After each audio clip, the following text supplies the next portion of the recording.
Hi everyone and welcome. I am joined today by Jonathan Haslam. Oi a todos e bem-vindos. Hoje estou acompanhado por Jonathan Haslam, professor de História e também autor de um livro recente, Hubris, que estamos discutindo hoje. O título é Hubris, As Origens Americanas da Guerra da Rússia contra a Ucrânia. Fiquei um pouco impressionado com o título. Lembrou-me um pouco de Thomas Piketty. Ele argumentava que o capitalismo entrou um pouco em excesso devido à arrogância após a Guerra Fria. Claro, isso olha mais para a arquitetura de segurança europeia, também dando uma importante olhada no papel que nosso lado, seja os Estados Unidos ou o Ocidente político, teve em termos de contribuir se não provocar essa guerra. Eu estava me perguntando se você poderia dizer algo em geral sobre por que a arrogância foi um ângulo-chave para você. Was a key angle for you? Well, it's quite simple. It was the publisher's idea. Bem, é bastante simples. Foi ideia do editor. O editor inglês queria que eu escrevesse um livro sobre o impacto do fim da Guerra Fria e por que isso se mostrou uma decepção. Isso me levou à pesquisa, realmente vendo isso concretamente em termos de arrogância americana, em vez de qualquer outra. A pesquisa me deu a chance de refletir sobre os eventos que ocorreram desde a queda da União Soviética e como chegamos onde estamos agora. And how we arrived where we are now. It did remind me a bit about this interview given by George. Isso me lembrou um pouco de uma entrevista dada por George Kennan em 1998 ao New York Times, na qual ele argumentou que havia muita arrogância e equívocos. Então, novamente, o ditado depois da arrogância vem a nêmesis. Isso é mais ou menos o que ele previu. Mas o seu livro, em grande parte, está organizado. Bem, parte do pressuposto de que foi a falha em concordar com uma arquitetura de segurança europeia pós-Guerra Fria mutuamente aceitável que, eu acho, nos colocou no caminho para se mega em questões de thumbtang. Em outras palavras, a expansão da OTAN. Como isso aconteceu? NATO expansion. How did this come to be? Well, it's in a way it was. Bem, de certa forma foi um produto de negligência na própria Europa. Então não foi arrogância na Europa, porque eu acho que certamente o governo alemão e o governo francês entenderam completamente que seria totalmente errado e contraproducente declarar o colapso da União Soviética como a vitória do Ocidente na Guerra Fria. Assim, os europeus eram muito mais modestos em sua perspectiva. E também, os europeus estavam talvez, eu não diria paralisados, mas se sentiam inadequados diante dos novos desafios que surgiram. E os novos desafios, obviamente, foram a reunificação da Alemanha, que foi uma tarefa gigantesca, que levou muito mais de uma década em termos econômicos e possivelmente, socialmente, ainda não se unificou. Podemos entrar nesse assunto. Unified. We can go into that. The only person who had. E a única pessoa que tinha uma mente clara era o nacionalista alemão Hans-Dietrich Genscher, que não tinha medo de expressar seu nacionalismo e não se preocupava com o que os franceses pensavam. Genscher tinha a ideia de que precisávamos redesenhar a arquitetura da Europa, a arquitetura de segurança, o que implicava em se livrar da OTAN e substituí-la, embora ele fosse cuidadoso para não ser muito explícito. Os americanos viam isso como uma ameaça enorme porque, se você lê histórias da Guerra Fria pelos escritores americanos clássicos, como John Gaddis, o exemplo preeminente em Yale, eles nunca pararam para considerar se havia outras motivações para os americanos estarem na Europa desde o final dos anos 1940. Eles aceitavam isso como um contrapeso aos russos. Except as a counterbalance to the Russians. Somehow the Americans didn't have any internally. De alguma forma, os americanos não tinham impulsos, paixões, ideais ou ambições gerados internamente que buscassem perseguir. E claro, isso é um completo absurdo. Caso contrário, você não estaria voando pela Pan Am e fazendo nada além de comprar produtos americanos a partir do final dos anos 40. O Plano Marshall não foi inteiramente uma coisa generosa.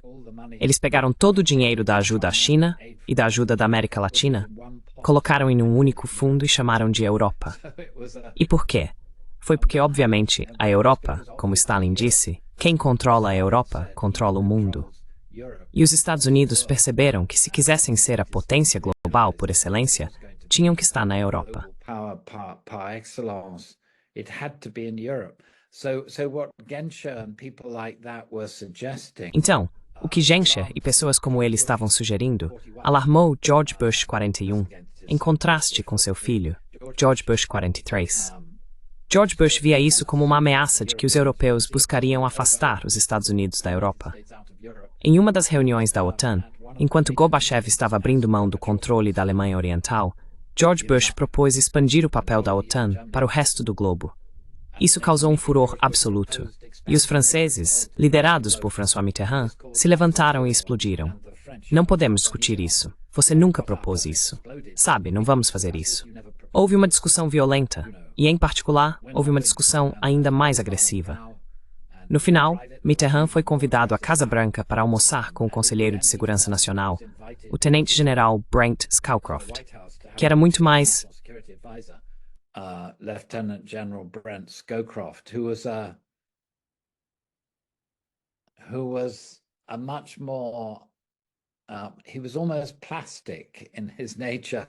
Ele era quase plástico em sua natureza. Você nunca conseguia realmente saber o que ele estava pensando. Em outras palavras, ele podia ser diplomático de uma forma que George Bush Sr. era incapaz de ser. E ele disse, sabe, a América precisa ter um papel. Não podemos ser excluídos. Então isso era claro. E depois, quando entramos na administração Clinton, que sucedeu Bush, o próprio Clinton não tinha interesse algum em política externa. Ele tinha sido estudante em Oxford.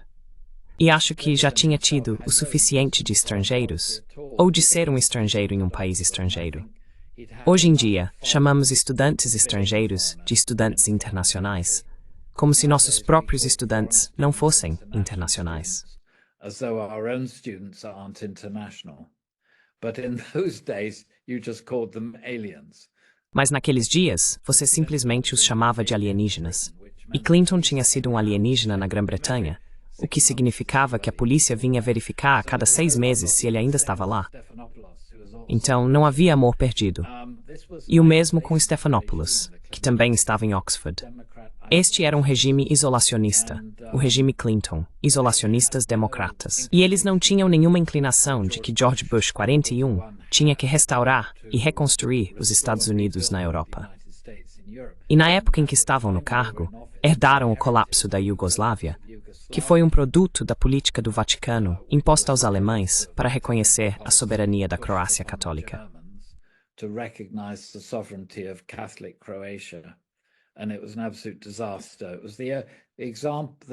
E foi um desastre absoluto. Foi o primeiro exemplo da política externa da Alemanha unificada, e foi um desastre total. Acho que Kohl estava relutante nisso, mas percebeu que não tinha muito espaço para manobra. A administração Clinton teve uma guerra civil dentro da Casa Branca sobre a Iugoslávia, que durou 2 anos, a ponto de as pessoas não se falarem. Alguns de seus conselheiros disseram que isso não era bom, porque os republicanos estavam criticando-os. Então, Clinton chegou ao poder através de seu conselheiro maquiavélico, dizendo sobre os democratas, dizendo sobre os republicanos. Bush, é a economia, estúpido.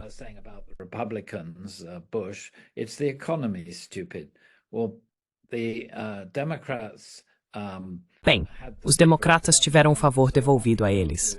Então, depois de 1 ou 2 anos no cargo, os republicanos estavam dizendo, você sabe, os democratas são um caso perdido. Eles nem sequer têm uma política externa. Então eles tiveram que inventar uma. E a expansão da OTAN foi a invenção. Foi uma invenção monstruosa que teve como causas, em primeiro lugar, a necessidade desesperada de ter uma política externa reconhecível e o lobby de Zbigniew Brzezinski e seus protegidos, cuja influência foi sentida. E em segundo lugar, o grupo de Visegrado dos países da Europa Central Oriental, Polônia, Hungria e Tchecoslováquia, todos queriam a adesão à OTAN como proteção contra uma futura Rússia revanchista.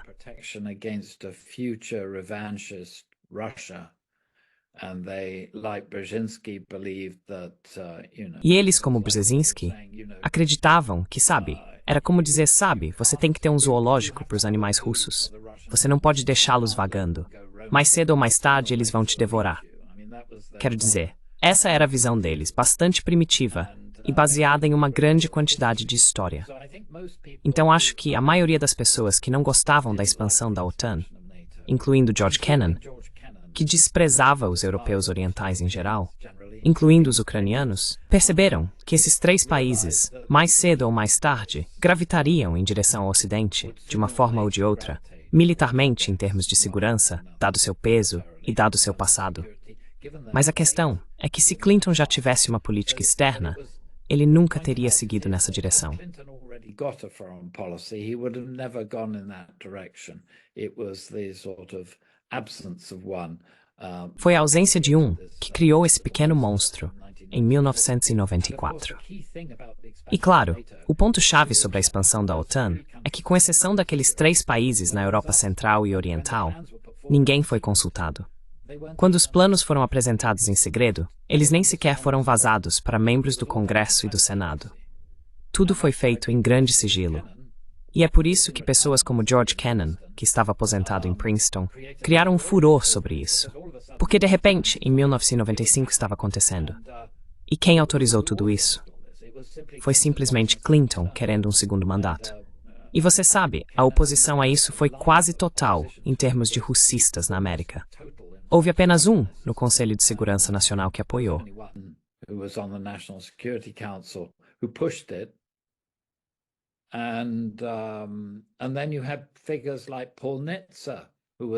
E então você tem figuras como Paul Nitze, que não era mole, e Sam Nunn, ex-presidente do Comitê de Serviços Armados.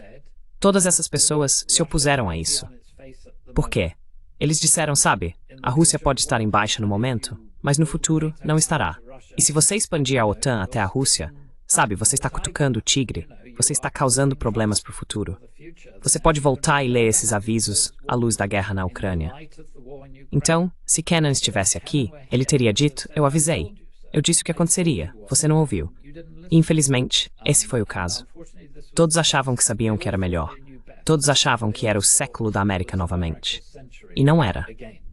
Bem, Trump pode mudar isso, mas podemos discutir sobre isso. Change that, but we can argue about that one. Não, bem, isso é interessante com a expansão da OTAN, porque hoje em dia, pelo menos aqui na Europa, é considerado controverso argumentar que a expansão da OTAN arruinou o relacionamento com a Rússia. Mas realmente vale a pena voltar aos anos 90 e passar por todos aqueles debates, incluindo os debates no Senado. Você sabe como a oposição, como você destacou, era realmente grande. De fato, até mesmo Bill Clinton, em janeiro de 94, comentou que a expansão da OTAN poderia ter um grande custo, porque poderia redividir o continente e recriar a lógica dessa confrontação de soma zero.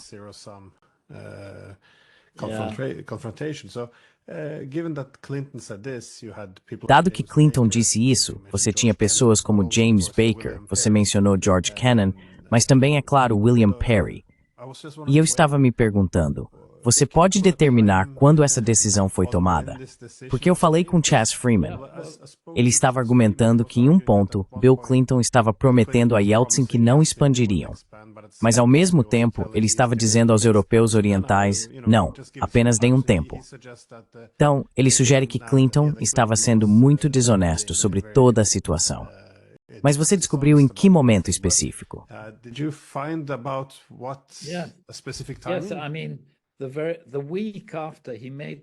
Sim, quero dizer, na semana seguinte à declaração que você citou, ele mudou sua posição enquanto estava com os líderes tcheco e polonês. Ele mudou dentro de uma semana. E isso foi Madeleine Albright, você sabe, a máfia Brzezinski, se preferir. E quando ele tranquilizou Yeltsin, no outono de 1994, ele também tranquilizou o chanceler Kohl. Quero dizer, Clinton nunca se importou com o significado das palavras. As palavras eram como um baralho de cartas. Você simplesmente tirava o que precisava na hora e colocava as cartas de volta no pacote.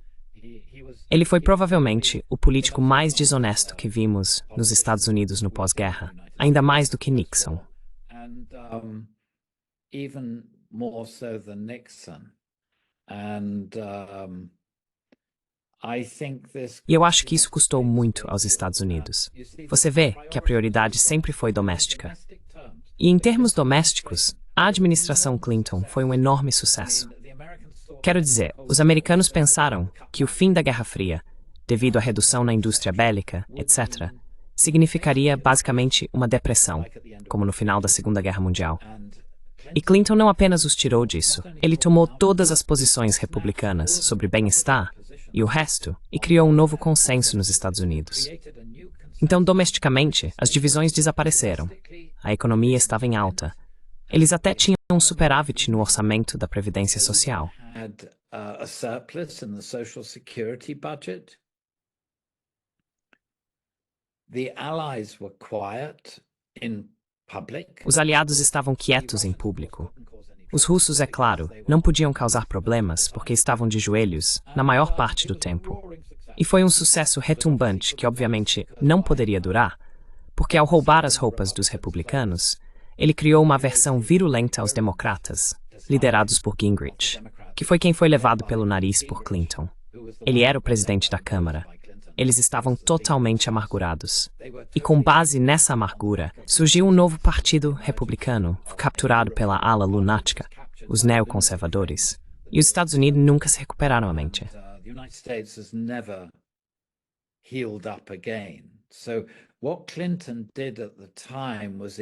O que Clinton fez na época foi enormemente bem-sucedido, tanto internamente quanto no exterior, mas teve um preço enorme para aqueles que o seguiram e para o país como um todo.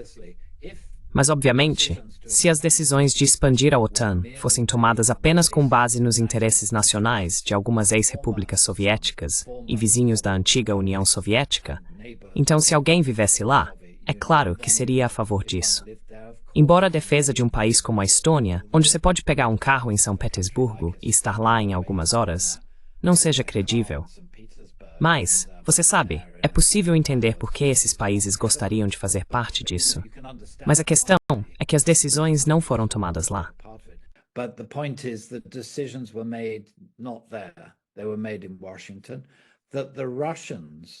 Eles foram feitos em Washington, e os russos estavam perigosamente fracos quando essas decisões foram tomadas.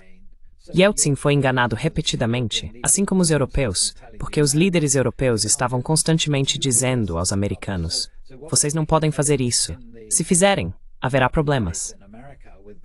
Então, o que estava acontecendo no mercado nos Estados Unidos, com todas essas pessoas gritando oposição à expansão da OTAN, estava acontecendo em privado, sempre que Sturb Talbot chegava a uma das capitais europeias, como emissário de Clinton. Eles disseram a ele de forma clara que isso era um desastre e que haveria um preço a pagar. Mas todos se uniram sobre o corpo da ex-Yugoslávia, que, é claro, foi um desastre europeu que exigiu que os Estados Unidos resolvessem.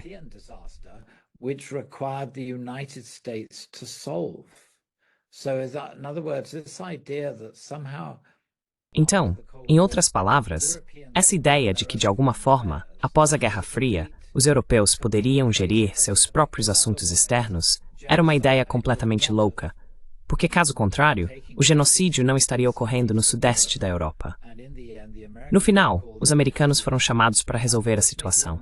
Infelizmente, os americanos fazem o que sempre fazem, que é você apenas sair do caminho deles, porque bombas serão lançadas cirurgicamente em todas as direções. O bombardeio de Milosevic, que pode ser justificado em bases morais liberais, foi na verdade feito para salvar a OTAN. Isso foi explicitamente dito ao embaixador russo em Londres. Estamos fazendo isso para salvar a OTAN. Bem, não foi autorizado pela ONU. Foi a primeira vez que a OTAN entrou em guerra.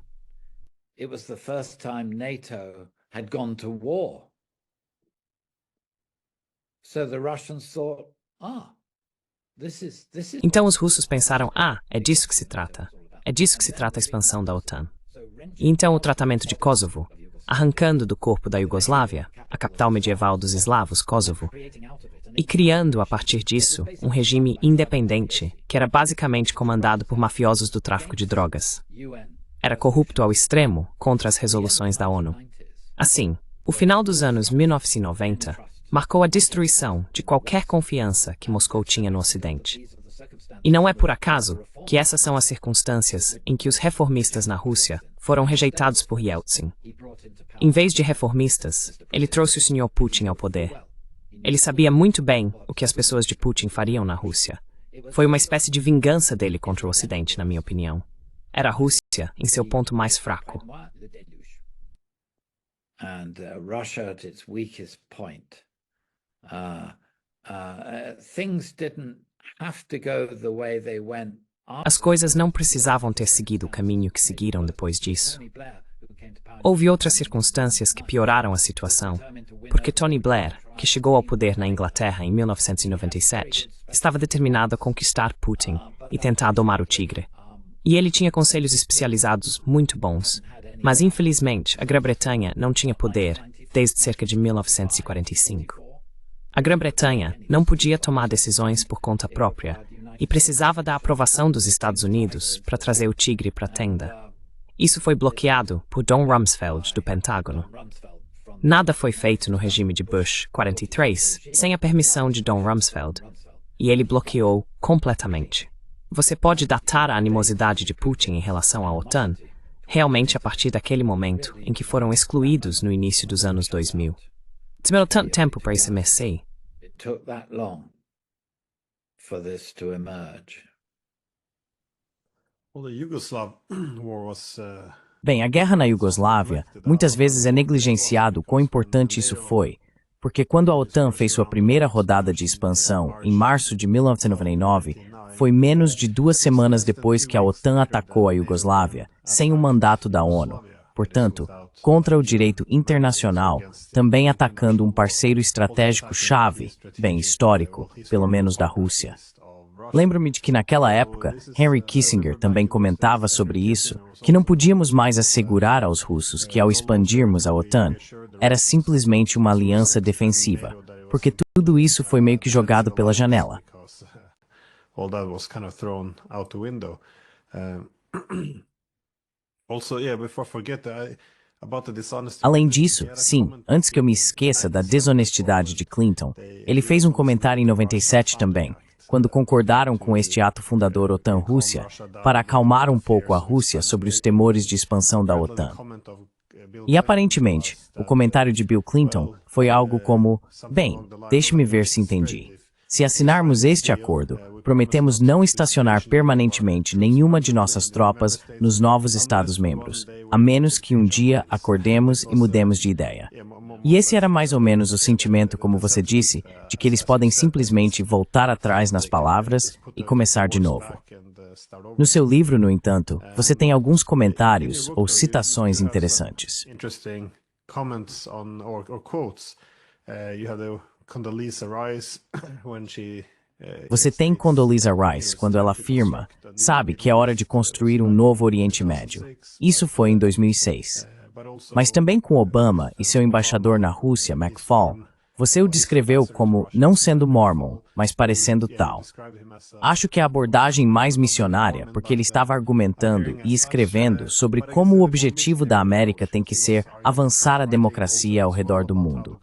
Então tudo isso pode ter um fio comum, no entanto, a ideia de que os Estados Unidos, como agora tinham essa posição muito dominante após a Guerra Fria, deveriam recriar o mundo à sua própria imagem.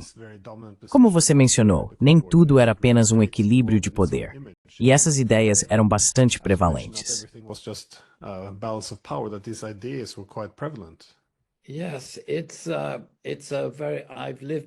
Sim, eu vivi nos Estados Unidos de forma intermitente desde o início dos anos 80.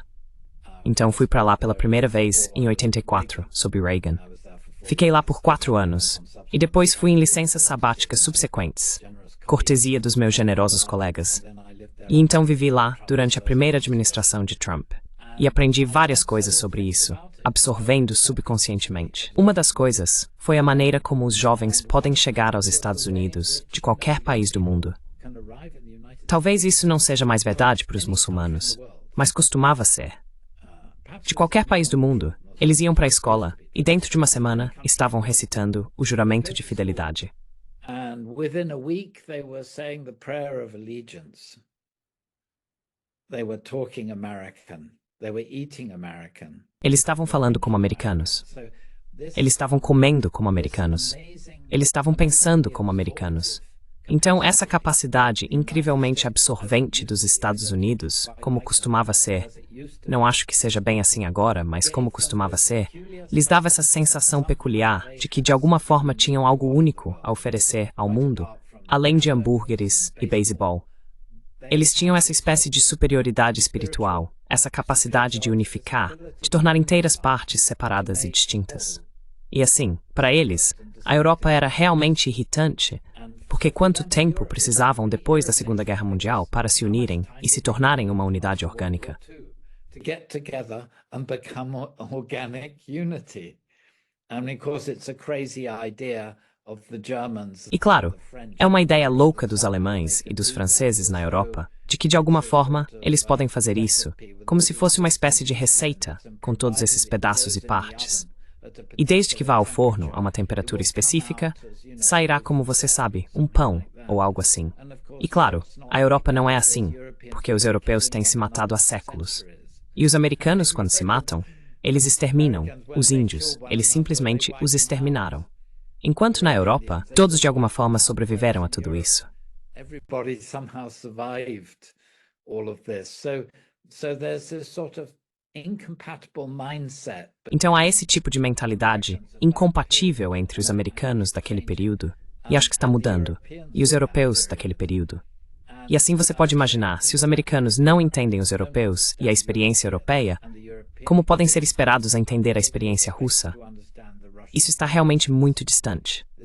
Há muito poucos americanos, exceto imigrantes, que realmente entenderam a experiência russa.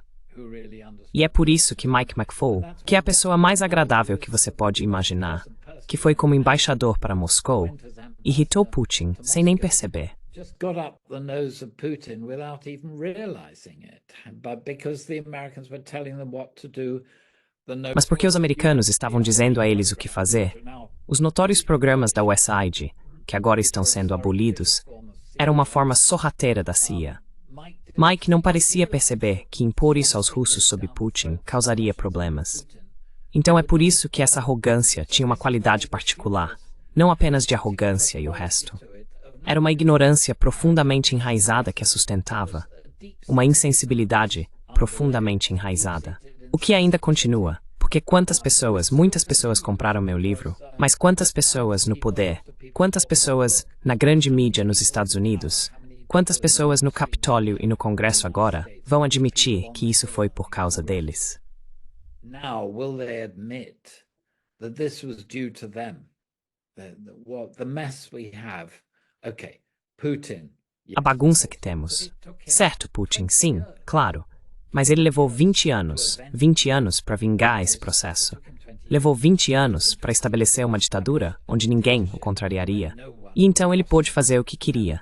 Ele fez isso. Eu acho que ele falhou totalmente.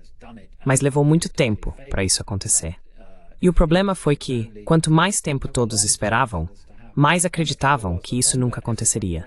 Então, no dia em que os russos invadiram a Ucrânia, Zelensky foi esquiar. Eles simplesmente não achavam que faria isso.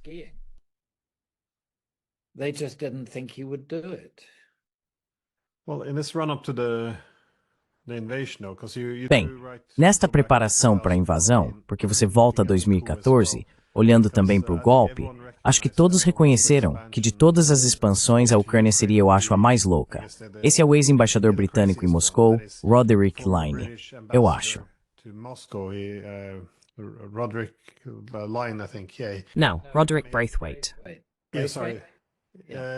He made the comment Desculpe, that this will be você comentou que essa é a melhor maneira de começar uma guerra com a Rússia se você quisesse tentar trazer a Ucrânia. Ukraine. So, Então, como você vê os desdobramentos daqui para frente durante o golpe, o tipo de envolvimento? the kind of Por que você mencionou a USAID, mas também está certo sobre o uso das ONGs, como o National Endowment for Democracy? democracy, Que papel elas tiveram em derrubar o governo e trazê-lo, eu acho, para a órbita ocidental? bringing it, I guess, into the Western orbit.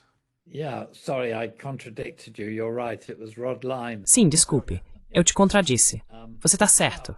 Foi Rod Line quem fez essa declaração. Sim, foi Rod Line. Isso é uma coisa muito curiosa, porque surgiu durante o governo Obama. E Obama era, como agora o vemos e sua esposa pode nos contar tudo sobre isso, um homem incrivelmente arrogante e incrivelmente ignorante. Ele basicamente tinha uma abordagem de não interferência e permitiu que aqueles sob seu comando no Estado Profundo conduzissem suas próprias operações. E quando você vê o que aconteceu, eu diria que foi uma administração da Ucrânia que, como todas as administrações anteriores da Ucrânia, era profundamente corrupta e chegou ao poder por meios errados. Não tinha senso de direção.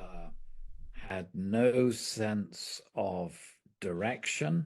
It just knew that it didn't want to be totally suffocated. Só sabia que não queria ser totalmente sufocado pelos russos. Por outro lado, a OER estava oferecendo associação. Vale lembrar que a Turquia tem associação com a OEM desde 1964. Portanto, ser oferecido associação não é necessariamente um momento feliz. E o problema era que os termos oferecidos eram como os termos do FMI para um país do terceiro mundo. Em outras palavras, os termos de aceitação da UE significariam que os burocratas de Bruxelas viriam e literalmente tomariam conta do país e o reorganizariam de cima a baixo para se adequar à UE, o que significava atender aos requisitos alemães e franceses. Então havia oposição interna, mas a principal oposição veio de Putin. E Putin basicamente disse: se você fizer isso, você está acabado. And Putin basically said, if you do this, you're finished. And they took him at his word. E eles acreditaram na palavra dele. Isso foi em setembro de 2013 e destruiu a ilusão que era fortemente mantida pelo Sr. Sikorski, de que de alguma forma eles poderiam arquitetar uma tomada de controle indireta da Ucrânia pelo Ocidente ao colocá-la na OEM.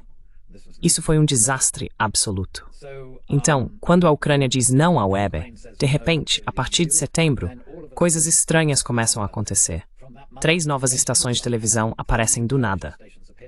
Um aviso vem de Washington, e só piora. A derrubada do regime foi uma operação encoberta da agência, envolvendo a fundação de George Soros, envolvendo a USAID, que já fazia parte do Estado profundo de qualquer maneira. Acho que Obama deve ter ficado um tanto perplexo e surpreso com isso. Mas ele não gostava de política externa de qualquer forma, e continuou. He didn't like foreign policy anyway, and he carried on. But then once it happened, of course, Putin... Mas então, uma vez que aconteceu, é claro, Putin, que obviamente tinha planos. Quero dizer, a tomada da Crimeia e do Mar Negro foi feita de forma incrivelmente rápida, incrivelmente eficaz, por forças altamente treinadas na quantidade certa.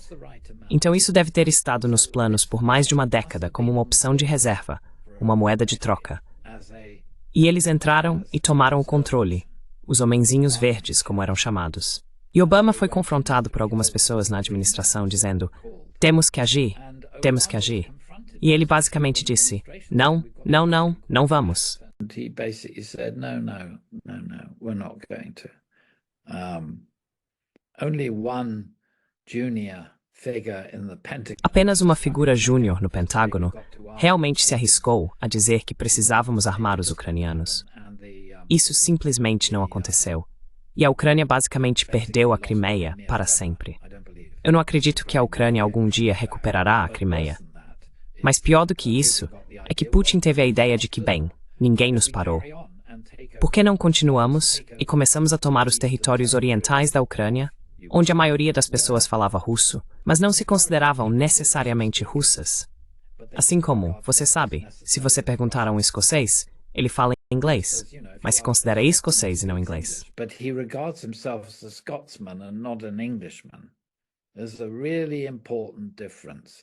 But of course, Há uma diferença realmente importante. Mas é claro, o pessoal de Putin está abafando essa diferença.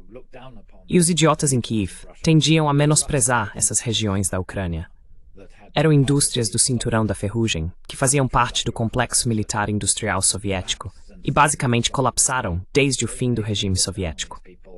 Eles menosprezavam essas pessoas, e então começaram a recusar-lhes direitos linguísticos, e basicamente a privá-los de direitos civis normais. Isso foi um problema real. Ele ressurgirá se tentarmos juntar as peças novamente, né? Espera e desesquecido. That period will not be forgotten. No, I think this went. Não, eu acho que isso aconteceu entre 2014 e 2022, o tratamento das pessoas em Donbass. Não foi bem reportado. Curiosamente, no início de 2014, havia muitos relatos da mídia da CNN e do The Guardian. Mas depois de 2015, tudo meio que desapareceu das manchetes. Todas aquelas pessoas insatisfeitas em Donbass, de repente se tornaram apenas secessionistas pró-Rússia. Então acho que todos eles meio que tiveram sua agência retirada. Yeah, so they all kind of got their agency stripped off, I guess. My last question is just how. Minha última pergunta é como você interpreta a importância da Ucrânia para a Rússia? Porque, novamente, isso não era um grande segredo, como você também destacou, que de todos os países para tentar trazer para a órbita ocidental, a Ucrânia sempre foi o mais sensível. Você também está certo ao dizer que Putin viu os esforços do Ocidente para levar a Ucrânia para sua órbita como sendo, bem, a Ucrânia seria efetivamente um instrumento para desestabilizar a própria Rússia, o que torna a Ucrânia tão especial para a Rússia. Porque isso é realmente, como o ex-diretor da CIA William Burns chamou, a mais vermelha de todas as linhas vermelhas. Este é um passo que não devemos cruzar. This is a step we should not cross. Yeah, Burns understood this totally. Sim, Burns entendeu isso totalmente. Isso foi por causa da União Soviética. Ok. Então, se tivéssemos passado do Império Czarista, que era um império massivo, catastroficamente incompetente e mal administrado, se tivéssemos passado disso para onde estamos hoje, sabe, não teríamos tido isso. Mas a questão é que na União Soviética havia uma espécie de, por mais falsa que fosse, consciência transnacional de que, de alguma forma, isso era a União Soviética. Mesmo que fosse flagrantemente óbvio que, sabe, 9 em cada 10 membros do Politburo eram russos. E quando não eram, tinham que soar como russos, e pelo menos parecer russos, mesmo que fossem judeus como Andropov, ou ucranianos como Khrushchev, ou georgianos como Beria e Stalin. Or Georgian like Beria and Stalin. There was this sense that rather like Americans see America. Havia essa sensação de que, assim como os americanos veem a América como um todo, e apesar de todas as diferenças linguísticas e o resto, para eles, tomar a Ucrânia, estou falando psicologicamente, era como arrancar um braço ou uma perna. Isso é bastante separado da geoestratégia e da geopolítica. Se você considerar isso, o que é importante? Porque todo o planejamento de guerra da OTAN, desde o final, não, certamente desde a Guerra do Vietnã, desde meados dos anos 60, o planejamento de guerra para uma guerra limitada, não uma guerra termonuclear total, envolvia o uso da frota americana no Mediterrâneo e dos A4 e A6 nos convéses desses porta-aviões, que entrariam pelo Mar Negro, voariam baixo sobre a Ucrânia e subiriam pela bacia do Volga, para atingir os principais alvos na Rússia.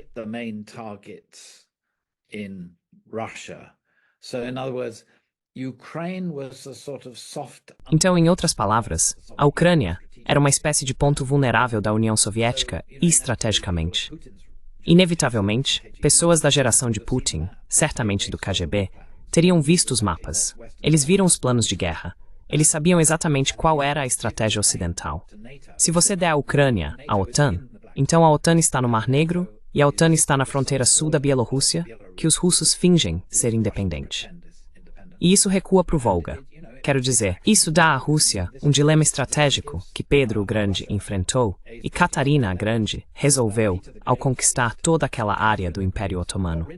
Então podemos falar sobre atitudes psicohistóricas e culturais em relação à Ucrânia, mas também geoestratégicas.